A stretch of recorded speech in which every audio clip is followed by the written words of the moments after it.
On imagine souvent qu'être princesse, c'était commencer la vie sous une pluie d'or. Mais la vérité est tout autre. Avant même d'ouvrir les yeux, avant même de pousser un premier cri, une princesse n'était déjà plus une simple enfant.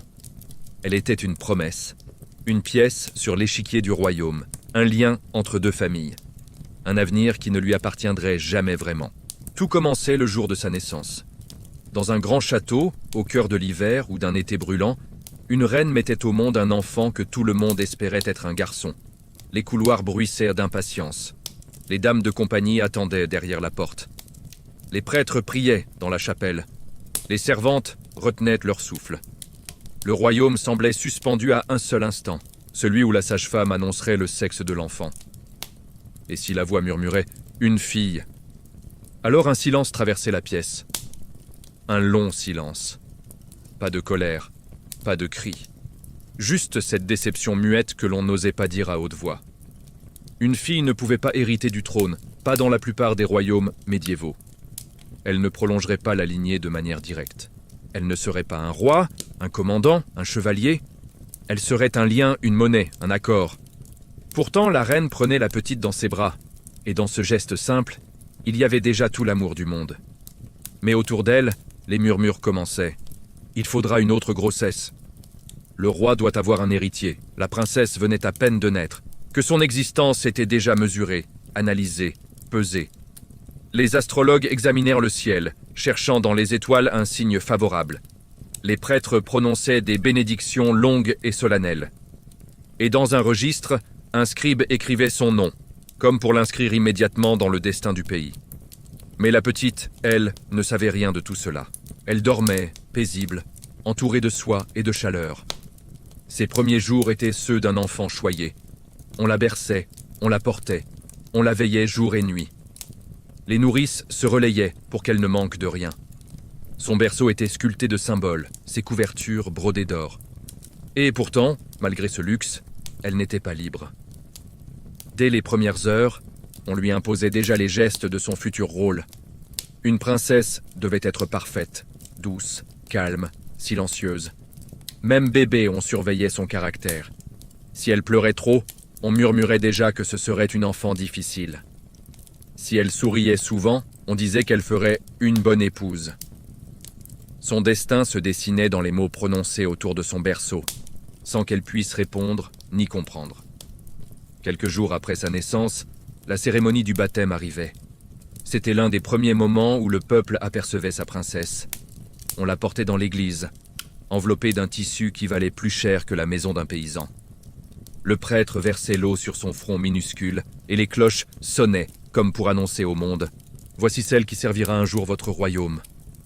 Mais servir, pour une princesse, ne signifiait pas mener des armées ni prendre la parole. Cela signifiait se conformer, être un exemple, montrer la paix, même quand on ne la ressentait pas. On attendait d'elle un comportement parfait. On attendait qu'elle soit douce et obéissante, qu'elle respecte la tradition sans jamais la questionner. À peine quelques semaines plus tard, la petite princesse ne vivait plus avec sa mère. Comme c'était la coutume, elle était confiée à des nourrices, des femmes choisies pour leur santé et leur douceur. Ces femmes devenaient plus proches d'elle que sa propre mère. Elle la berçait, la lavait, l'habillait. Elle connaissait ses pleurs, ses sourires, ses premiers gestes. Mais elle savait aussi qu'un jour, on les renverrait. Et que l'enfant grandirait sans se souvenir de leur visage. La reine, elle voyait sa fille seulement à certains moments, selon les règles strictes de la cour. Elle l'aimait, bien sûr. Mais même son amour devait rester conforme à l'étiquette. On ne pouvait pas câliner une princesse comme une simple enfant. On ne pouvait pas la serrer trop longtemps, ni la prendre dans ses bras devant les courtisans. La tendresse était un acte intime, presque un secret. La princesse grandissait dans des pièces silencieuses, entourée de femmes chargées de veiller à son éducation. On lui chantait des berceuses en latin, on lui racontait des histoires de saints et de reines obéissantes. Chaque objet autour d'elle avait un sens, chaque mot prononcé près de son oreille avait un but. Elle apprenait déjà, sans en avoir conscience, le langage symbolique du pouvoir. Et puis, très tôt, venait la première grande vérité. Elle n'appartiendrait jamais à elle-même. Un jour, elle devrait quitter sa maison, son royaume, sa famille. On lui expliquerait cela doucement, comme si c'était normal. Mais pour un enfant, c'était une blessure silencieuse. Les courtisans, eux, voyaient déjà en elle non pas une petite fille, mais un futur mariage. Quand ils la regardaient, ce n'était pas pour admirer ses yeux ou ses cheveux, mais pour deviner quel roi voudrait d'elle, quelle alliance pourrait être scellée grâce à sa main. Elle était un atout politique, un trait d'union entre deux terres. Parfois, les accords se signaient avant même qu'elle ne sache marcher. Et pourtant, malgré tout cela, il y avait une lumière en elle, une innocence qui résistait. Dans ses premiers rires, dans sa manière de tendre les bras vers la fenêtre, dans ses yeux qui s'émerveillaient devant la neige ou les fleurs. Elle était encore un enfant, un vrai, un être pur, loin des complots, loin des ambitions, loin des stratégies. Les servantes l'aimaient sincèrement. Elles lui murmuraient des chansons venues des villages, des mélodies simples que la noblesse ne connaissait pas. Elle lui racontait parfois des histoires de la terre, des récits de créatures, de forêts et de rivières. Ses voix douces plantaient en elle un monde secret, bien différent de celui que la cour voulait lui imposer. Mais le temps avançait, et le château, lentement, commençait à refermer ses portes autour d'elle. Son destin se dressait devant elle comme un chemin tracé d'avance. Un chemin qu'elle n'avait pas choisi. Elle ne pouvait pas savoir encore que sa vie serait faite de devoirs, de silence, de sacrifices et parfois de douleurs silencieuses. Elle ne savait pas non plus qu'elle porterait des couronnes lourdes, pas seulement de métal, mais d'attente, de peur et de regard. Pour l'instant, elle dormait dans son berceau doré, sans imaginer que ce berceau était aussi une prison. Car naître princesse, au Moyen Âge, c'était naître dans la lumière. Mais une lumière contrôlée, cadrée, dirigée. Une lumière qui ne vous appartenait pas. Et tandis que les flammes des torches dansaient sur les murs du château, quelque chose murmurait déjà dans l'air, un futur fait de soi, oui, mais aussi d'ombre, de décisions imposées et d'un destin qu'elle n'aurait jamais le droit de refuser. Mais l'enfance d'une princesse n'était pas faite de jeux et de rires. C'était un apprentissage strict, presque une formation. Un monde où chaque pas était surveillé et où l'innocence se fanait plus vite que la lumière d'une bougie. L'enfance d'une princesse n'avait rien d'une enfance ordinaire. On pourrait croire qu'elle grandissait entourée de rires, de douceur, de liberté. Mais la réalité était bien plus froide, faite de murs, de règles et de regards constants.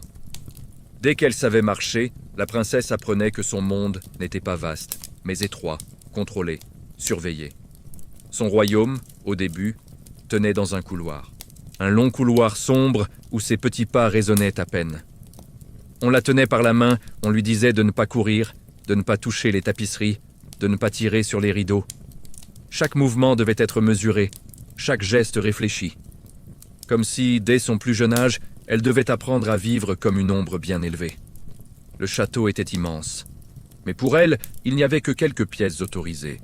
La chambre des enfants, la salle d'études, la petite chapelle et parfois, sous surveillance, une terrasse protégée du vent. Le monde extérieur, les rues, les forêts, le marché, les rivières, n'étaient pour elle que des histoires racontées par les servantes. Un monde qu'elle ne verrait peut-être jamais sans escorte armée. Très tôt, on lui parla de devoir. Un mot simple, mais lourd. Elle devait apprendre à se tenir, à parler bas, à garder ses mains jointes, à marcher sans bruit. Si elle trébuchait, on lui rappelait qu'une princesse devait être gracieuse. Si elle riait trop fort, on corrigeait. Une princesse doit rester digne. Si elle posait une question naïve, on lui répondait qu'une princesse ne devait pas trop parler. Et petit à petit, l'enfant apprenait à cacher ses gestes spontanés, comme on cache une flamme sous un tissu pour qu'elle brûle moins fort. L'éducation commençait tôt, presque trop tôt. On lui mettait dans les mains des objets qui n'étaient pas des jouets, mais des outils. Un petit livre de prière, une ardoise pour pratiquer l'écriture, une aiguille pour apprendre la broderie. Elle apprenait le latin avant même de connaître les chansons du peuple. Elle récitait des prières avant de comprendre leur sens. On lui enseignait l'histoire de sa lignée, les alliances, les guerres, les mariages célèbres. Tout cela pour lui rappeler qu'elle n'était pas seulement elle-même, mais la représentation vivante d'une famille entière. La broderie occupait des heures entières. Ses doigts en minuscules s'écorchaient parfois sur l'aiguille, et les servantes lui murmuraient « Doucement, mademoiselle, Votre main doit être plus légère. » C'était un travail répétitif, presque hypnotique. On disait que broder apprenait la patience, mais c'était surtout une manière d'occuper son esprit, de l'empêcher de penser, de l'empêcher de rêver trop loin. Il y avait aussi la musique. Chaque matin, un maître sévère entrait dans la salle d'études, tenant un instrument comme s'il s'agissait d'une arme. La princesse devait s'asseoir bien droite, poser ses pieds au sol sans croiser les jambes, et répéter encore et encore les mêmes notes. Le professeur corrigeait ses erreurs d'une voix froide, sans jamais sourire. La musique n'était pas pour elle un plaisir, mais une discipline. Une preuve que même la beauté pouvait devenir une obligation. Les leçons se succédaient sans pause.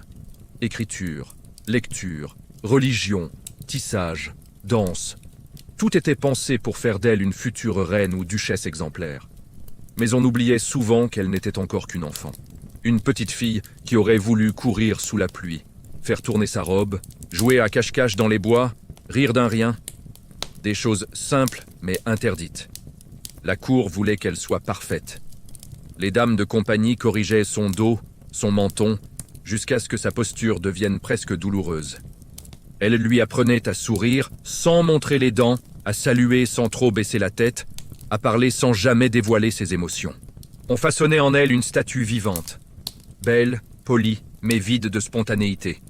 Ce qui manque le plus dans l'enfance d'une princesse, ce ne sont pas les jouets, ni les beaux vêtements, ni la nourriture.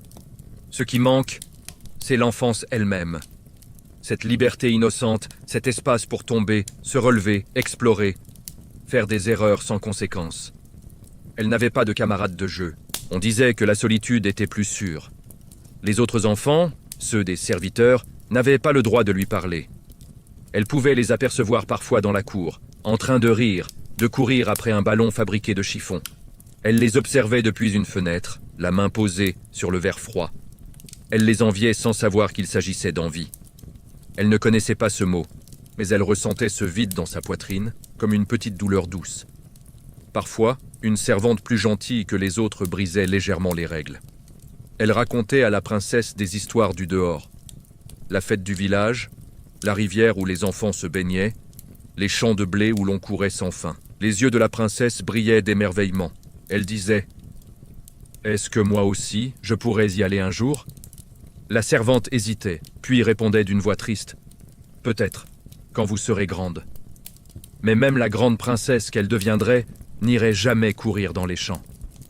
Le château lui apprenait une chose essentielle, sa vie ne lui appartenait pas. Le matin, son emploi du temps était déjà fixé. À midi, ses repas étaient mesurés. Le soir, ses prières obligatoires. Elle ne décidait rien. Même les couleurs de sa robe étaient choisies pour elle. Tout était calculé pour représenter la dignité du royaume. Et pourtant, dans ces journées pleines d'ordre et de silence, il y avait des moments où la petite princesse laissait apparaître son vrai cœur d'enfant. Lorsqu'elle dessinait discrètement dans la marge de son livre, lorsqu'elle riait en secret d'une anecdote racontée par une servante, lorsqu'elle posait sa tête contre la fenêtre pour regarder tomber la neige. Dans ces instants courts mais précieux, elle échappait un peu à son rôle.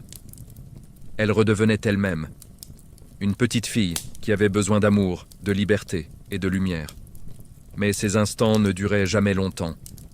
Un pas dans le couloir, une voix sévère, et tout s'arrêtait.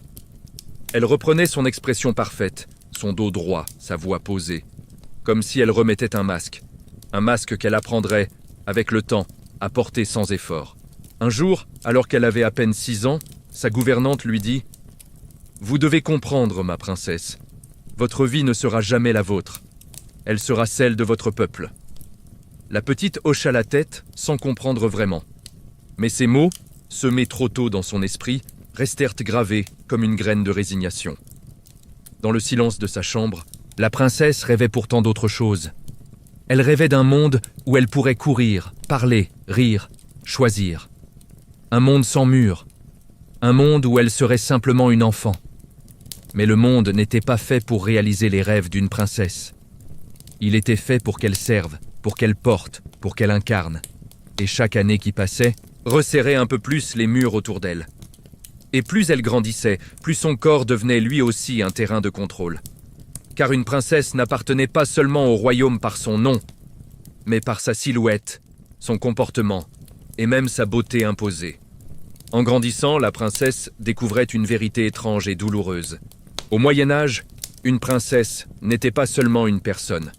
Elle était un symbole.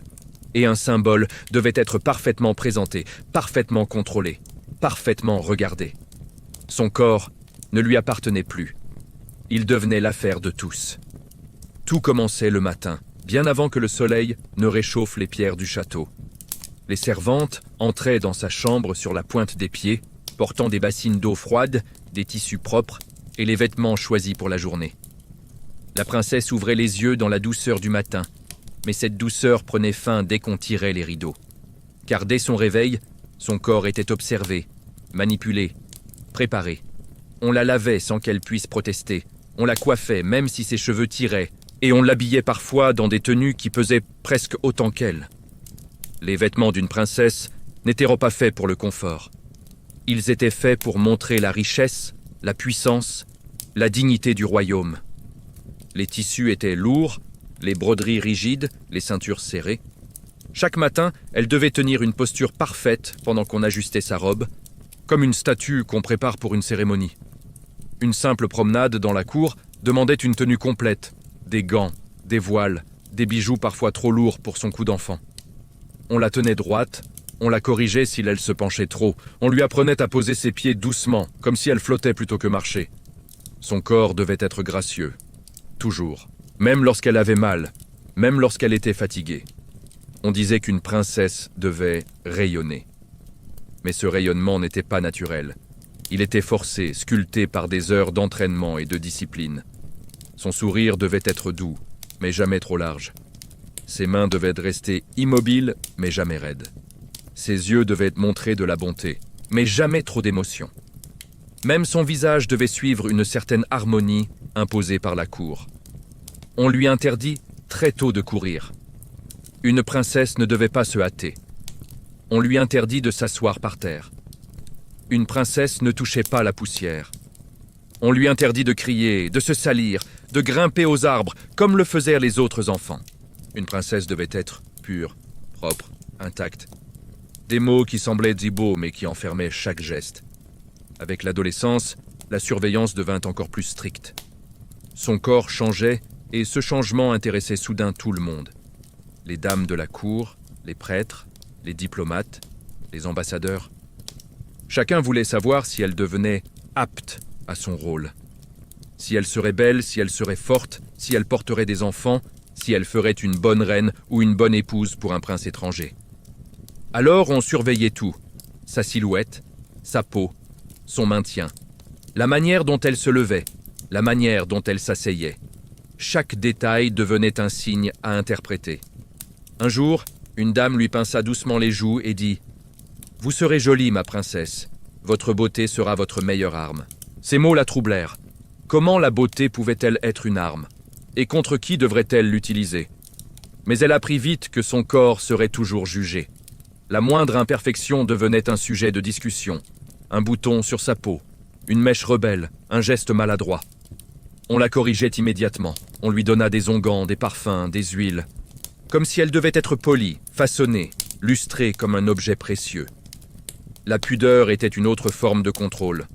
On lui apprit que montrer ses chevilles était déjà inapproprié, que dévoiler ses cheveux devant certains hommes était une faute, que sa voix devait rester douce, qu'elle ne devait jamais parler de son corps, ni même évoquer ses douleurs. Une princesse devait être parfaite et silencieuse.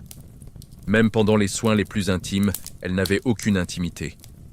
Des servantes l'habillaient, la déshabillaient, la lavaient, l'examinaient parfois pour vérifier qu'elle était en bonne santé. On disait que c'était pour son bien, mais elle ressentait cela comme une intrusion, une surveillance permanente. Et pourtant, au fond d'elle, elle apprenait à garder une part de son corps secrète, une part invisible, une part que personne ne pouvait contrôler. Ce secret-là, ce sanctuaire intérieur, devient pour beaucoup de princesses le seul endroit où elles se sentaient réellement libres. La beauté était aussi une charge. Si elle était trop belle, on disait qu'elle attirerait la jalousie. Si elle ne l'était pas assez, on murmurait qu'elle serait moins utile pour une alliance. Elle devait être juste assez belle, assez douce, assez fragile, assez parfaite. Un jour, alors qu'elle avait 12 ans, on lui renvoya sa robe parce que la couleur ne mettait pas assez en valeur son teint. Elle regarda le tissu dans ses mains et comprit que même sa robe avait plus de liberté qu'elle. Elle ne choisissait rien, ni ce qu'elle portait, ni ce qu'elle mangeait, ni même la façon dont elle devait se tenir. Tout était décidé pour elle, comme si ses pensées n'avaient aucune place dans son propre corps. Les repas étaient également stricts. Elle devait manger lentement, sans tâche, sans bruit, sans laisser paraître qu'elle avait faim. Son assiette devait rester ordonnée. Une princesse ne dévorait pas, ne salivait pas, ne prenait pas de plaisir trop visible. Elle devait se comporter comme si même la nourriture était un acte politique. Alors, que restait-il à cette jeune fille? Quel espace d'elle-même n'était pas sous contrôle? Seulement ce que les autres ne voyaient pas, ses pensées, ses rêves, ses peurs. La nuit, quand elle retirait enfin ses bijoux, son corsage trop serré, ses gants qui lui coupaient presque la circulation, elle posait une main sur sa poitrine et respirait profondément, comme pour retrouver son corps, même pour quelques minutes seulement. Elle savait qu'un jour, ce même corps serait encore plus surveillé, car on attendrait de lui qu'il donne un héritier. Elle entendait déjà les conversations derrière les portes fermées. On parlait de sa santé, de sa future fertilité, comme si elle était une jument qu'on évaluait avant un mariage. Et pourtant, malgré tout, il y avait en elle une petite lueur, une part d'elle qui refusait de se laisser réduire. Quand elle se regardait dans le miroir, elle ne voyait pas seulement une princesse. Elle voyait une jeune fille qui voulait vivre, bouger, sentir le monde sous ses pieds, être aimée pour elle-même. Le monde la façonnait, la contrôlait, l'enfermait dans une image parfaite. Mais au fond de ses yeux, il restait une étincelle, quelque chose d'indomptable. Quelque chose qu'on ne pouvait pas lisser, ni coiffer, ni corseter. Une part de liberté intérieure, une part qu'elle garderait coûte que coûte. Et pourtant, ce n'était que le début. Car ce corps surveillé allait bientôt devenir un corps offert, non par amour, mais par devoir. Car au Moyen-Âge, le destin d'une princesse se jouait souvent, bien avant qu'elle ne comprenne ce qu'est un mariage. Le jour où la princesse comprit qu'elle serait mariée, elle n'était encore qu'une enfant. Peut-être 9 ans, peut-être 10. À cet âge-là, on ne comprend pas vraiment ce qu'est un mariage. On ne comprend pas les serments, les alliances, les pactes écrits en lettres d'or. On ne comprend pas qu'on peut appartenir à quelqu'un sans l'avoir choisi. Pourtant, autour d'elle, le murmure commençait déjà. Des conversations chuchotées dans les couloirs, des visites soudaines d'ambassadeurs étrangers, des regards évaluateurs de dames de la cour, comme si on inspectait un objet précieux avant de le livrer ailleurs. Un soir, alors qu'elle brodait près du feu, elle surprit une phrase dite trop fort. « Elle fera une excellente épouse pour le prince d'Aragon. » Elle leva les yeux. Son cœur fit un bond. Elle connaissait à peine la forme de ce royaume, encore moins le visage de ce prince, et pourtant son nom venait d'être lié au sien comme un fil cousu sans son accord. Les mariages princiers n'avaient rien à voir avec l'amour. Ils étaient des contrats, des arrangements entre familles, des ponts entre deux royaumes. Et pour construire ces ponts, on utilisait des enfants comme elle. Très tôt, on lui expliqua avec des mots doux mais définitifs qu'elle n'épouserait pas celui qu'elle aimerait, mais celui qu'elle devait aimer. Un prince étranger, un roi veuf, un héritier ambitieux, peu importait. Ce choix ne dépendrait jamais d'elle. Et lorsque sa mère lui prit les mains un jour, dans un geste tendu de tendresse contenue, elle lui dit « C'est ton destin, ma fille. Tu unirais des royaumes, tu apporteras la paix. » Des mots nobles, oui, mais derrière ces mots, une solitude immense, invisible, déjà en train de naître en elle. Les fiançailles arrivaient souvent très tôt, parfois à 8 ans, parfois même plus jeune. Le fiancé était généralement absent. On signait les documents à sa place, on scellait les alliances avec des sceaux officiels, on célébrait des banquets sans que l'enfant fiancé ne comprenne vraiment pourquoi des adultes se réjouissaient autant. La princesse recevait alors un portrait du futur mari. Un petit tableau précieux qu'on posait sur sa table. Elle le regardait avec un mélange de curiosité et d'inquiétude. Parfois, le portrait montrait un homme plus âgé, avec une barbe sévère et des yeux durs. Parfois, un jeune garçon au regard timide. Mais un portrait ne disait jamais ce qu'elle voulait savoir. Sera-t-il bon? Me laissera-t-il être moi-même? M'aimera-t-il? Même un peu? On ne répondait jamais à ces questions, parce qu'elles ne comptaient pas. Ce qui comptait, c'était la paix, ou l'or, ou les terres, ou la puissance d'une alliance. Car dans ce monde, les princesses étaient comme les liens des chaînes qui maintenaient les royaumes unis. Avec les fiançailles, les leçons devenaient plus intenses. On la préparait pour son futur mari comme on polit un bijou avant de l'offrir. On lui apprenait comment saluer un roi étranger, comment gérer une maisonnée, comment parler avec dignité, comment cacher ses émotions, comment supporter la solitude. Une princesse devait être prêtre, médecin, mère et diplomate. Mais surtout, elle devait être docile. Chaque fois qu'elle posait une question sur son futur rôle, on lui répondait simplement « Tu comprendras le jour venu ». Et ce jour venu semblait avancer vers elle, comme une ombre longue et froide. Un moment particulièrement difficile était celui où on lui annonçait qu'elle devrait quitter son royaume pour toujours. Car un mariage royal impliquait un départ, un voyage long, dangereux parfois, vers une terre inconnue. Une terre dont elle ne parlait pas la langue, dont elle ne connaissait pas les coutumes, dont elle ne comprenait pas les lois. Le matin où elle réalisa qu'elle ne reverrait peut-être jamais son enfance, elle resta longtemps à la fenêtre. Elle regarda les arbres, les tours du château, le jardin où elle n'avait pourtant jamais pu jouer librement. Elle sentit un pincement dans sa poitrine, un sentiment étrange entre le regret et le manque d'un endroit qu'elle n'avait pas encore quitté. Les préparatifs de ce départ commençaient parfois des mois à l'avance.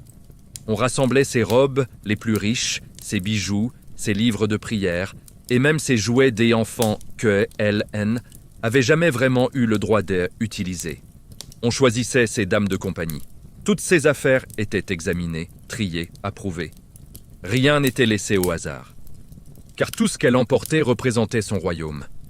Elle, pendant ce temps, sentait la peur grandir en silence. La nuit, elle dormait mal. Elle rêvait de routes inconnues, de visages étrangers. Elle avait envie de se cacher sous les draps, comme une enfant ordinaire. Mais une princesse ne se cache pas. Une princesse se prépare. Et lorsque la date du mariage approchait, les leçons devinrent encore plus lourdes. On lui apprit les rites, les coutumes du pays où elle irait vivre, les phrases à prononcer lors de la cérémonie. On lui apprit à sourire, à ne pas trembler, à ne pas montrer sa peur. Parce qu'une princesse ne doit jamais montrer qu'elle a peur. Puis arrivait le jour de l'adieu. Le jour où elle devait laisser derrière elle sa mère, son père, son frère, sa chambre, sa langue, ses rêves d'enfant. On lui disait « Sois courageuse ». Des mots faciles à prononcer quand on reste du côté de ceux qui ne partent pas. Le cortège se formait. Les chevaux attendaient. Les bannières flottaient dans le vent. Le peuple se rassemblait pour la voir passer. Certains la regardaient avec admiration, d'autres avec tristesse, car tout le monde savait qu'elle ne reviendrait sans doute jamais. Elle montait sur son cheval, ou dans une litière décorée, et au moment où le château disparaissait derrière elle, un vide immense se formait dans son cœur. Elle devenait ce qu'on avait décidé pour elle, une épouse, un lien, un pont entre deux royaumes. Et pourtant, sous ses vêtements brodés, sous les bijoux étincelants, il restait un cœur d'enfant qui battait trop vite. Un cœur qui aurait voulu choisir son propre chemin, son propre amour, sa propre vie. Mais au Moyen-Âge, le destin d'une princesse n'était pas une histoire d'amour. C'était une histoire de politique. Et dans cette histoire-là, elle n'avait jamais été consultée. Et une fois mariée, sa vie ne devenait pas plus simple. Car une princesse, même adulte, vivait chaque jour sous un regard constant. Et sa journée n'était pas la sienne. La vie d'une princesse mariée ressemblait à un long couloir sans porte. On avançait, jour après jour, dans une routine réglée avec une précision presque militaire. Chaque moment avait sa place. Chaque geste avait sa signification. Et chaque respiration semblait observée par des yeux invisibles. La princesse se réveillait avant l'aube. Ce n'était pas vraiment son choix. Les cloches du château sonnaient les premières prières, et les servantes entrèrent dans sa chambre sans attendre qu'elle ouvre les yeux. Elles allumaient les bougies, tiraient les rideaux, et la lumière pâle du matin dévoilait la pierre froide des murs. C'était dans ce silence, encore tremblant, qu'elle ouvrait les yeux, parfois avec un soupir, parfois avec ce petit sourire discret qu'elle gardait pour elle seule.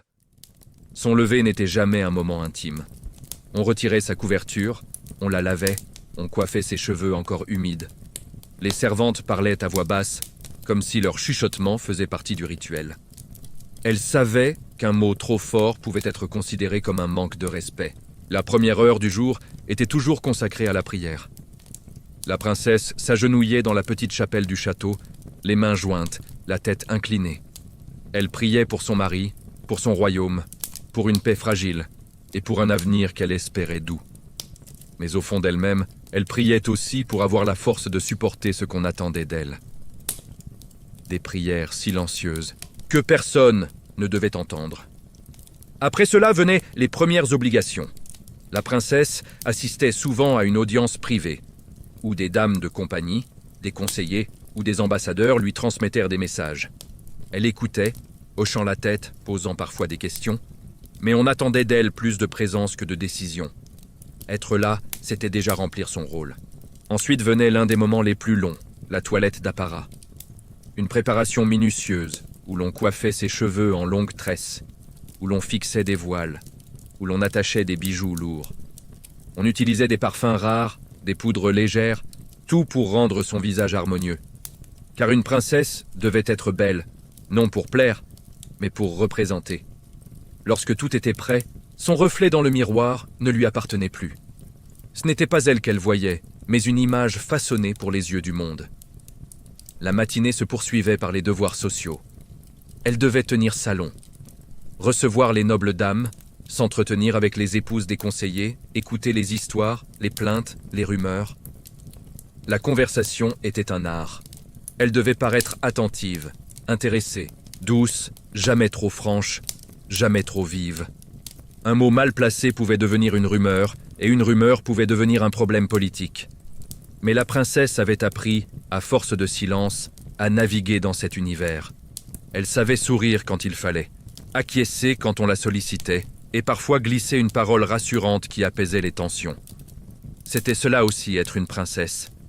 Porter des paix invisibles. Après ces échanges, elle se rendait souvent dans la salle de broderie. On pourrait croire que la broderie était une simple activité, mais c'était aussi un langage. On brodait des fleurs pour la paix, des lions pour la force, des colombes pour la loyauté. Chaque fil, chaque couleur avait sa signification politique. La princesse passait donc des heures à piquer l'aiguille, à faire glisser les fils d'or, à créer ces motifs délicats qui seraient offerts à des rois, à des reines, à des évêques. Pendant ces heures silencieuses, son esprit s'évadait parfois. Elle pensait à son enfance derrière les murs, à ce qu'elle avait laissé derrière elle, aux rêves qu'elle n'avait jamais pu vivre. Mais une surveillante lui rappelait d'un mot sec qu'elle devait garder le dos droit et le regard concentré. Le repas de midi était un événement formel.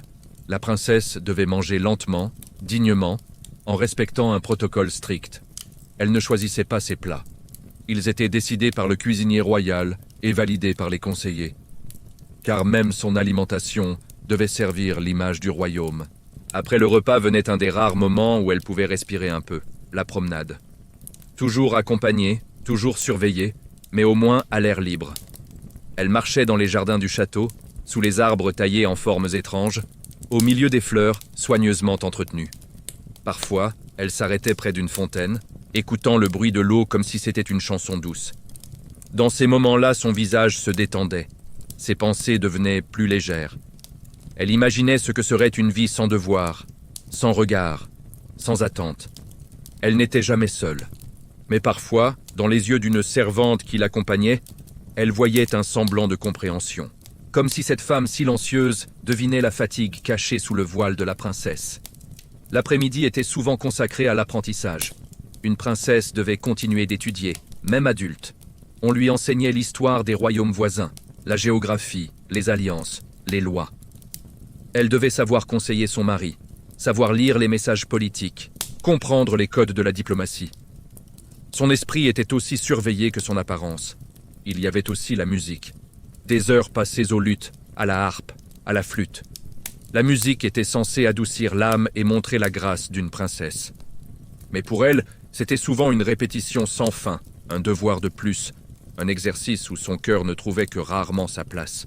En fin de journée, elle assistait parfois aux audiences publiques.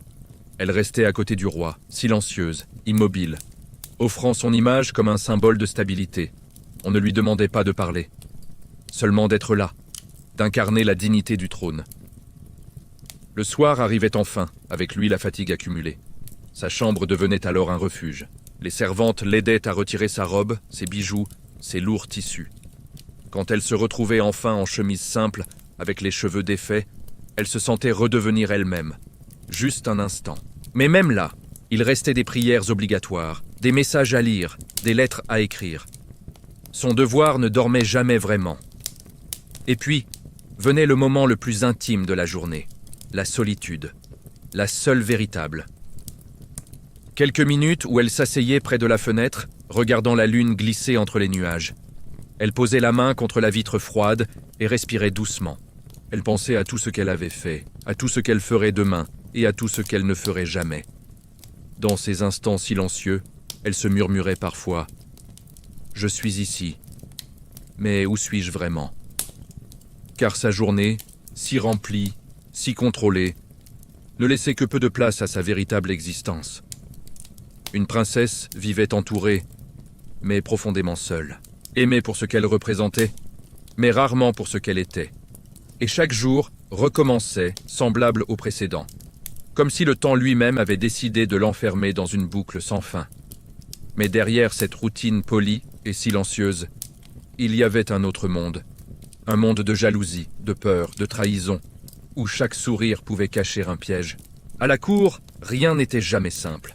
Même les sourires, même les compliments, même les gestes les plus anodins, comme offrir un tissu ou saluer quelqu'un dans un couloir.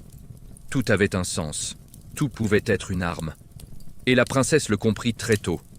Le danger n'était pas dans les batailles ou dans les guerres, mais dans les regards.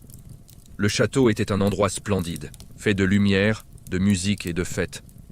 Mais derrière ces apparences, il cachait une forêt de jalousie, de rivalité, de rumeurs prêtes à éclore.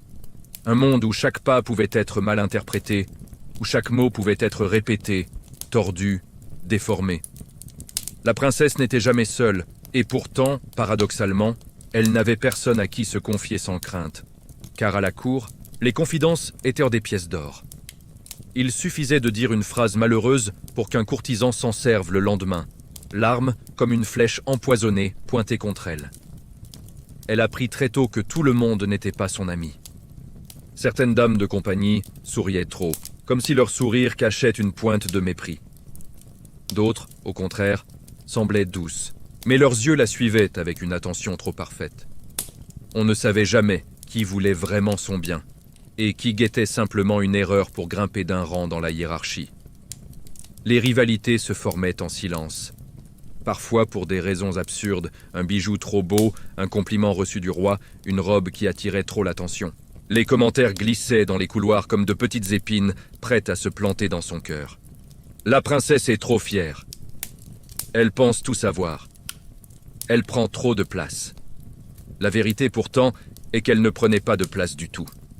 Elle se faisait souvent petite, pour éviter de déclencher des tempêtes qu'elle ne comprenait pas.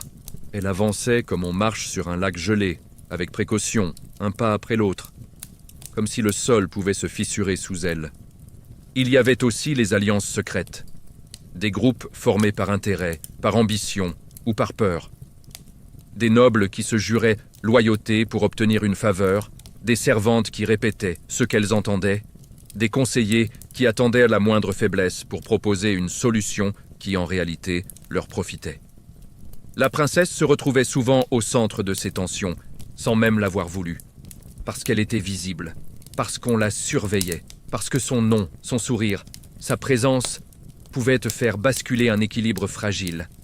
Si elle parlait trop à une dame, on disait qu'elle favorisait un clan. Si elle ignorait un noble, on murmurait qu'elle méprisait sa famille.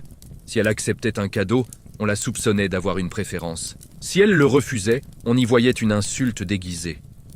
Elle comprit alors que dans un château, même le silence pouvait être une faute. Mais la jalousie n'était pas la seule menace. Il y avait aussi les trahisons, les véritables. Celles qui ne se voyaient pas, mais se ressentaient dans une phrase trop douce, dans un sourire trop précis, dans une main qui se posait sur son bras, juste un peu trop longtemps. Certaines personnes tentèrent de l'utiliser pour atteindre son mari, pour influencer une décision, pour obtenir une faveur. Elle devenait un passage obligé, une clé, un instrument. Mais jamais une personne à part entière. C'était une étrange sensation, être indispensable et invisible en même temps. Le pire danger, cependant, venait souvent des rumeurs. Un mot inventé, un geste mal interprété, une phrase sortie de son contexte, et tout le château pouvait se mettre à parler. Les rumeurs étaient comme des feux de paille. Elles prenaient vite, elles s'enflammaient, et une fois lancées, elles brûlaient tout sur leur passage. Personne ne venait demander la vérité, parce qu'à la cour, la vérité avait moins d'importance que l'histoire la plus intéressante. La princesse apprit à garder le visage le plus neutre possible, à ne pas réagir, à ne pas se défendre trop vite, parce qu'un mot de trop pouvait être utilisé contre elle.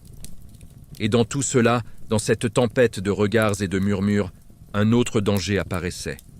L'isolement. Une princesse était entourée, mais profondément seule. Ses dames de compagnie n'étaient pas ses amies. Elles étaient ses surveillantes. Ses servantes la respectaient, mais elles gardaient leur distance, par peur de perdre leur place. Les conseillers ne voyaient en elle qu'un pion stratégique. Et parfois, même son mari était un étranger poli, plutôt qu'un véritable compagnon. Elle pouvait passer des journées à être regardée, sans être vue, des journées à écouter, sans avoir le droit de confier ses propres pensées, des journées à servir la paix, sans recevoir une once de paix intérieure. Il y avait bien sûr quelques rares âmes sincères, un vieux prêtre qui l'écoutait sans juger, une servante qui posait sa main sur la sienne lors des moments difficiles, une dame âgée qui lui parlait comme on parle à une fille et non à une princesse, mais ces moments étaient des oasis dans un désert. Des respirations brèves au milieu d'un monde trop grand, trop sombre, trop bruyant. Chaque soir, quand elle se retrouvait seule, dans sa chambre, elle repensait à toutes ces voix, à tous ces regards, à toutes ces insinuations. Elle se demandait parfois si c'était cela, la vie, être toujours en train de jouer un rôle, sans jamais pouvoir retirer le costume. Elle posait une main sur sa poitrine, sentait son cœur battre et se murmurait « Je suis encore là, même si le monde ne me voit pas. » Le danger le plus cruel, finalement, n'était pas dans les complots, ni dans les trahisons, ni même dans la jalousie. Il était dans cette lente transformation qui menaçait d'éteindre sa véritable essence. Ce risque silencieux de devenir exactement ce que la cour voulait qu'elle soit. Une image, un symbole, une ombre brillante. Et pourtant, dans ce tourbillon, elle conservait encore une flamme. Une petite lumière têtue. Un refus intérieur de disparaître complètement. Cette flamme, si fragile soit-elle, allait lui permettre de traverser les années les plus dures. Car une princesse n'avait pas seulement besoin d'élégance ou de beauté ou de loyauté. Elle avait besoin de courage. Le courage de rester elle-même, même quand personne ne la reconnaissait. Et dans ce monde où tout était contrôle, où tout était devoir, il lui restait un refuge inattendu. La foi. Mais même la foi pouvait être une chaîne ou une liberté, selon la manière dont elle la vivait. Dans le monde médiéval, la foi n'était pas seulement une croyance, c'était une respiration, un rythme imposé à la vie quotidienne, un cadre moral, une loi plus forte que les lois des rois. Et pour une princesse, la foi était à la fois un refuge et une prison. Depuis l'enfance, elle avait appris à prier avant même d'apprendre à jouer. Les prières rythmaient ses journées, au lever, avant les repas, à midi, au coucher. Elles formaient comme une chanson, une mélodie répétée 1000 fois jusqu'à devenir automatique. Parfois, elle murmurait les mots sans vraiment y penser, comme si sa bouche parlait seule. Mais dans certains moments, la prière devenait un abri. Un lieu intérieur où elle pouvait respirer loin des regards, loin des murmures de la cour, loin des obligations qui l'écrasaient.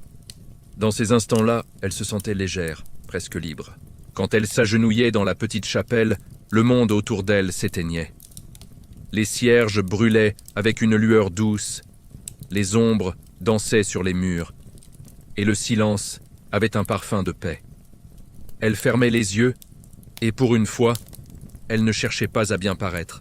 Elle parlait simplement, pas comme une princesse, mais comme une femme fatiguée, qui voulait comprendre le sens de sa vie. Mais la foi, dans les castes nobles, n'était jamais totalement libre. Elle était encadrée, contrôlée, utilisée. On l'enseignait comme un devoir, comme un chemin qu'il fallait suivre sans questionner. On disait que Dieu avait choisi sa naissance, son rôle, son mariage, son destin, et qu'il serait péché de remettre cela en cause. Alors, dès qu'elle ressentait un doute, dès qu'elle avait envie de crier ou de désobéir, on lui rappelait « c'est la volonté de Dieu ». Cette phrase, au fil du temps, devint une sorte de mur invisible contre lequel elle se cognait souvent. Un mur qui empêchait ses rêves d'aller trop loin. Les prêtres qui l'entouraient étaient des hommes austères, dévoués mais sévères. Ils lui apprenaient les vertus de patience, d'humilité, de silence. Ils lui disèrent que la souffrance terrestre était une épreuve destinée à adoucir l'âme.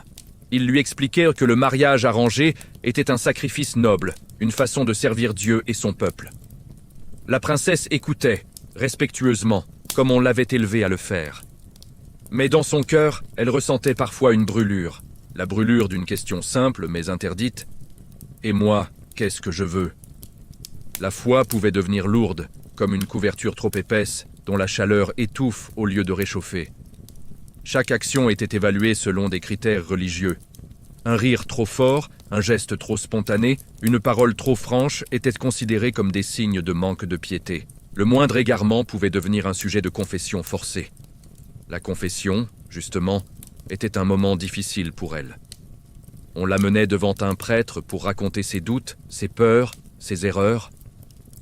Mais certaines erreurs n'étaient même pas les siennes. On lui reprochait parfois des pensées silencieuses, des envies naturelles, des rêves où elle se voyait courir dans un champ ou parler librement. Elle sortait de ses confessions avec une sensation étrange, celle d'être fautive, simplement d'exister. Et pourtant, il y avait dans la religion une douceur que rien d'autre ne lui apportait. Quand elle lisait les histoires des saintes, de femmes courageuses qui avaient osé défier leur époque, elle sentait une petite flamme en elle. Ces femmes, aussi prisonnières qu'elle, avaient retrouvé un sens, une force intérieure qui dépassait les murs autour d'elle. Elle aimait particulièrement l'histoire d'une jeune sainte qui avait gardé sa foi malgré les ordres d'un roi cruel. Cette histoire lui rappelait qu'on pouvait être enfermé sans être brisé, soumise sans être éteinte. Il y avait aussi ces moments simples où la foi prenait la forme d'un geste tendre. Une servante qui lui faisait discrètement un signe de croix sur le front. Une vieille dame qui lui offrait un petit chapelet de bois. Un prêtre qui posait une main douce sur son épaule en murmurant « Dieu voit votre cœur ». Dans ces gestes, elle sentait une vérité que la politique ne pouvait pas atteindre. La foi, cependant, n'était pas toujours un refuge. Parfois, elle devenait un piège. Lorsque les conseillers de son mari voulaient la forcer à accepter une décision injuste, ils invoquèrent la religion. Lorsque la cour voulait contrôler son comportement, elle invoquait la vertu. Même dans son mariage, la foi était utilisée pour exiger d'elle la patience, le silence, le pardon. Elle se retrouvait donc dans un paradoxe constant. La foi la consolait et la blessait. Elle lui donnait de la lumière et lui imposait des ombres. Et un soir, assise seule dans sa chambre, elle murmura une prière qui n'était pas dans les livres. Une prière personnelle, honnête, presque enfantine. « Donne-moi un endroit où je peux être moi-même ». Cette phrase, prononcée dans un souffle, devint un secret intime. Un secret qu'elle répéterait toute sa vie dans les moments de doute. Car au fond, la foi n'était pas pour elle un livre, ni un rituel, ni une règle. C'était un espace intérieur, un petit temple caché dans sa poitrine, où elle rangeait ses espoirs, ses douleurs, ses questions. Un endroit où personne, ni son mari, ni les prêtres, ni la cour, ne pouvait entrer. Et c'est dans cet espace secret qu'elle trouva la force de traverser les tempêtes suivantes. Car même si la religion la surveillait, même si elle l'enfermait parfois, elle lui offrait aussi une certitude précieuse, celle de ne jamais être entièrement seule. Mais toutes les princesses n'acceptaient pas leur destin. Certaines, rares et audacieuses, ont choisi de dire non, de briser les règles, de suivre leur cœur et d'en payer le prix. Toutes les princesses ne suivirent pas docilement le chemin tracé pour elles. Le Moyen-Âge fut une époque dure, faite de règles immuables, de rôles figés, de traditions qui semblaient impossibles à briser. Mais même dans un monde où chaque femme noble devait vivre pour son royaume, certaines refusaient, certaines osaient, certaines brisaient les chaînes. Ces princesses rebelles étaient rares, mais elles ont laissé une trace silencieuse, comme un parfum de courage que rien ne peut effacer. Elles ne portaient pas toutes des épées. Elles ne menaient pas toutes des batailles. Leur arme était plus subtile, leur volonté. On raconte l'histoire d'une jeune princesse, fiancée dès l'âge de 5 ans à un homme qu'elle n'avait jamais vu. Lorsque le jour du départ arriva, elle monta dans la litière, le cœur battant, les yeux pleins de larmes qu'elle n'osait pas laisser couler. Le cortège avançait sur la route, et à un moment, alors que tout le monde regardait autre chose, elle sauta du carrosse et courut dans une forêt voisine. Elle courut si vite qu'elle perdit ses chaussures dans la boue. Elle fut retrouvée quelques heures plus tard, tremblante, les cheveux défaits, mais les yeux remplis de feu. « Je n'irai pas », dit-elle simplement. Ce refus aurait pu provoquer une guerre. Mais son père, ému par son courage, fit quelque chose de rare pour un roi médiéval. Il l'écouta. Elle épousa finalement un autre homme, choisi non pas par stratégie, mais parce qu'elle l'avait rencontré, parlé avec lui et trouvé un semblant de paix à ses côtés. Un acte simple pour nous, mais une révolution à son époque. Une autre princesse, plus discrète, mais tout aussi déterminée, utilisait l'écriture comme une arme. Elle vivait dans une cour étrangère, loin de sa famille, entourée de personnes méfiantes. Mais elle avait un talent rare. Elle savait lire entre les lignes des traités politiques. Chaque soir, pendant que la cour dormait, elle écrivait des lettres à son frère, le jeune roi resté dans leur pays natal. Elle lui décrivait les véritables intentions de la cour étrangère, les mouvements des conseillers, les alliances secrètes qu'elle percevait dans les regards. Grâce à elle, son royaume évita 2 guerres, et scella une alliance plus juste. Personne ne sut jamais que derrière ces décisions se cachait une femme silencieuse, assise dans un coin, une bougie vacillante à côté d'elle. Certaines princesses prirent même le pouvoir, non pas par ambition, mais par nécessité. Quand leur mari mourut ou partit en guerre, elles devinrent les dirigeantes d'un royaume entier. Une d'elles, très jeune, se retrouva à la tête d'un territoire fragile. On disait qu'elle était trop douce pour gouverner, trop calme, trop pieuse. Mais elle surprit tout le monde. Elle organisa la distribution des vivres lors d'un hiver terrible, négocia des accords commerciaux, apaisa une révolte et protégea son peuple avec une force venue d'une profondeur insoupçonnée. Elle n'éleva jamais la voix. Elle ne menaça jamais personne. Sa puissance venait de sa patience, de sa sagesse, de cette lumière intérieure, qui force le respect sans l'imposer. Lorsque son mari revint, il trouva un royaume en paix et une épouse différente, transformée par le poids du pouvoir. Les archives parlent rarement d'elle. Mais les gens du peuple racontèrent son nom pendant des générations. Il y eut aussi celles qui défièrent le destin pour quelque chose de simple, de profondément humain. L'amour. Dans un monde où le cœur d'une princesse était un territoire interdit, elles osèrent aimer sans permission. On raconte l'histoire d'une princesse amoureuse d'un musicien du palais. Un homme simple, sans titre, sans terre, mais dont la voix faisait vibrer son âme. Ils se voyaient en secret, dans une tour déserte du château. Ils parlaient, échangèrent des rêves, souriaient, simplement. Un jour, la cour découvrit leurs secrets et le musicien fut renvoyé, banni. La princesse pleura pendant des semaines, mais jamais elle ne regretta. Car un amour sincère, même interdit, vaut mieux qu'une vie entière à n'avoir rien senti. La rébellion prenait parfois une forme inattendue, le refus de la cour. Certaines princesses, plutôt que d'accepter un mariage arrangé, suppliaient d'être envoyées dans un monastère. La vie y était dure, froide, silencieuse. Mais c'était une liberté. Pas d'époux imposé, pas d'enfants à faire naître pour des intérêts politiques, pas de cour à satisfaire. Une princesse choisit cette voie après avoir subi trop de pression. Elle devint nonne. On la croyait fragile, mais derrière ces murs de pierre, elle trouva une paix que la cour ne lui avait jamais offerte.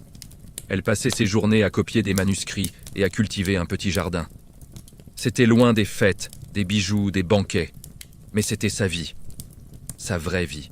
Et dans le silence du monastère, elle se dit un jour « Ici, au moins, je respire ». Il y en eut même une qui décida que le destin ne lui suffirait pas. Née dans une époque troublée, elle suivit secrètement les entraînements des chevaliers. De nuit, elle apprenait à manier l'épée, à monter à cheval, à tirer à l'arc. Quand la guerre éclata, elle prit les armes aux côtés de son peuple. Les soldats ne la reconnurent pas. Elle portait une armure, un casque trop grand et un courage immense. Un soir, un chevalier blessé murmura « Quelle force! Qui est cette guerrière? Elle ne répondit pas. Quand la paix revint, elle remit sa robe et son voile de princesse. Personne ne sut jamais qu'elle avait risqué sa vie, non pour sa gloire, mais pour son peuple. Toutes les princesses rebelles ne firent pas des gestes spectaculaires. Certaines se contentèrent de dire non à un ordre injuste, d'écrire une lettre qu'on leur avait interdit d'écrire, d'aider une servante quand tout le monde la méprisait, de garder un souvenir, une chanson, une liberté intérieure que personne ne pouvait leur enlever. Leur courage n'était pas toujours visible. Il était simple, silencieux, mais lumineux. Être rebelle au Moyen-Âge, ce n'était pas seulement briser les règles, c'était préserver une part de soi dans un monde qui voulait la façonner entièrement. Et ces princesses-là, par leur audace, ont transmis quelque chose de précieux aux générations suivantes. La preuve qu'on peut être enfermé et rester debout. Qu'on peut être obligé et rester libre à l'intérieur. Qu'on peut vivre pour un royaume et exister quand même pour soi. Mais la plus grande épreuve, celle que toutes les princesses devaient affronter, n'était ni le mariage, ni la politique, ni la solitude. C'était la maternité. Un moment porteur d'espoir, mais aussi d'une peur profonde. Pour une princesse médiévale, il n'existait aucune attente plus lourde, plus surveillée, plus redoutée que celle d'avoir un enfant. On lui répétait depuis l'enfance que son rôle le plus sacré, le plus noble, le plus nécessaire, était de donner un héritier. Sa beauté comptait, sa dignité comptait, sa foi comptait. Mais son ventre, lui, comptait plus que tout. Dès le mariage, les regards se posaient sur elle différemment. Les dames de la cour la scrutaient à la recherche du moindre signe. Les conseillers demandaient avec insistance comment elle se sentait, comme si son absence d'héritier pouvait affaiblir le royaume. Même les prières prononcées à la chapelle changeaient légèrement, comme si Dieu lui-même devait être mis au courant de l'urgence de sa mission. Et au milieu de tout cela, la princesse restait silencieuse. Elle ressentait cette pression comme une main invisible posée sur son épaule, pesant un peu plus chaque jour. Quand elle sentit les premiers symptômes d'un possible enfant à venir, elle n'osa rien dire. Par superstition, par peur, par prudence. Les femmes de sa famille lui avaient appris à attendre, à ne pas s'en réjouir trop tôt, car la route vers la maternité était un sentier fragile. Finalement, l'annonce arriva. On confirma qu'elle attendait un enfant. Le château entier s'illumina. Les cloches sonnèrent. Les messagers partirent vers les royaumes voisins. La nouvelle devint un événement national. Pour elle, pourtant, ce n'était pas tant une joie qu'une vague d'émotions contradictoires. La fierté, oui, mais aussi la terreur d'être face au moment que toutes les princesses redoutaient. Car être enceinte, au Moyen-Âge, n'était pas un état protégé, calme, entouré de soins médicaux modernes. C'était un passage dangereux, où chaque mois était une victoire, et chaque douleur un risque de tout perdre. Les premiers jours furent rudes, on la surveillait constamment. On contrôlait ce qu'elle mangeait, on lui interdisait certains mouvements. On lui conseillait de rester allongée longtemps, parfois des heures entières, dans une chambre trop sombre, où la seule lumière venait d'une petite fenêtre que les rideaux cachèrent souvent. Elle se sentait enfermée dans son propre corps. La cour la félicitait. Mais ces félicitations ressemblèrent parfois à des obligations déguisées. Les gens attendaient d'elle qu'elle continue de représenter la force du royaume, même lorsque la fatigue l'écrasait, même lorsque les nausées devenaient insupportables, même lorsque ses jambes tremblaient sous le poids de son propre corps. La princesse souriait. Elle parlait doucement, elle lisait les prières, elle brodait encore tant que ses mains ne tremblaient pas trop. Mais au fond d'elle, elle vivait l'un des moments les plus solitaires de son existence. Car personne ne pouvait porter cet enfant à sa place. Personne ne pouvait ressentir la peur sourde qui l'habitait la nuit. Personne ne pouvait imaginer la violence silencieuse de la maternité médiévale. À mesure que les mois passaient, le château changeait autour d'elle. Les regards devenaient plus insistants. Les conversations se faisaient plus sérieuses. Les conseillers parlaient déjà comme si l'enfant était là, comme si son avenir était écrit avant même qu'il ait ouvert les yeux. Et pourtant, la nature n'obéissait pas au roi. L'accouchement, cette frontière entre la vie et la mort, arriva un soir d'hiver. Le vent soufflait contre les murs du château, faisant vibrer les fenêtres comme si la nature elle-même attendait le résultat. On la conduisit dans une chambre spéciale, où seules les femmes pouvaient entrer. Dames de compagnie, sages-femmes, religieuses. Toutes parlaient à voix basse, comme si un secret sacré allait se jouer dans cette pièce. La princesse tremblait. Elle avait entendu les histoires. Des histoires qu'on raconte aux jeunes femmes pour les préparer, mais qui ressemblent plus à des contes sombres qu'à des conseils. Des histoires où les cris se mêlent aux prières. Des histoires où la vie et la mort dansent l'une autour de l'autre, sans jamais savoir laquelle l'emportera. La douleur arriva comme une vague brutale. Une douleur qui semblait déchirer le monde, qui la traversait avec la force d'un orage. Elle serra les draps, mordit sa lèvre, sentit son corps lutter comme s'il voulait s'ouvrir et se refermer en même temps. Les femmes autour d'elle la soutenaient, lui tenaient la main, l'encourageaient. Elle savait que dans ce moment, aucune reine, aucune princesse, aucune noble n'était protégée par son rang. Devant l'accouchement, toutes étaient égales. La princesse entendit des prières, des murmures, des ordres rapides. Elle sentit la sueur couler sur son front, ses cheveux collés à la peau, ses muscles tremblaient. Le temps se déforma. Les minutes devinrent des heures. Les heures devinrent une éternité. Et puis, au milieu de ce chaos silencieux, un cri déchira l'air. Un cri aigu, fragile, magnifique. Le cri de son enfant. On le posa contre elle, et pour la première fois depuis des mois, elle sentit une paix profonde. Son corps, meurtri, hésitant, épuisé, se détendit un instant. « C'est un fils », chuchota quelqu'un. La salle entière respira. Une princesse qui donnait un héritier, c'était une victoire politique, un triomphe familial, une promesse d'avenir. Mais pour elle, à cet instant précis, ce n'était pas un héritier. C'était son enfant. Juste un enfant. Un petit être chaud, vulnérable, qui serrait instinctivement son doigt comme si ce simple geste effaçait tous les dangers du monde. Mais cette douce émotion fut rapidement suivie d'une nouvelle peur. Car les premières semaines étaient les plus dangereuses. Les maladies, les infections, les complications invisibles étaient fréquentes. Elle resta donc à ses côtés, jour et nuit. Elle chantait doucement, elle priait, elle touchait délicatement sa peau douce et fragile. À chaque respiration, elle retenait la sienne. Le château célébrait. Mais elle, dans sa chambre, vivait entre l'amour et la peur constante. Après plusieurs semaines, quand l'enfant fut déclaré en bonne santé, elle sentit enfin son cœur se libérer un peu. Elle avait survécu. Il avait survécu. Mais un lendemain de joie arriva souvent avec une révélation difficile. On lui retira son enfant pour l'envoyer aux nourrices. Une princesse ne pouvait pas élever elle-même son héritier. Son rôle était de le donner au royaume, pas de le garder pour elle. Cette séparation fut un déchirement silencieux. Elle souriait en public. Mais la nuit, elle laissait couler des larmes qu'elle essuyait rapidement, comme si même ces larmes pouvaient être surveillées. Ainsi était la maternité d'une princesse. Un mélange de grandeur et de douleur, de lumière et d'ombre, de dons et de pertes. Elle offrait la vie, mais perdait une part d'elle-même à chaque fois. Et malgré cela, dans les pages secrètes de son âme, elle gardait un amour immense, un amour indéchirable, un amour que ni le protocole, ni les règles, ni la politique ne pourraient jamais lui enlever.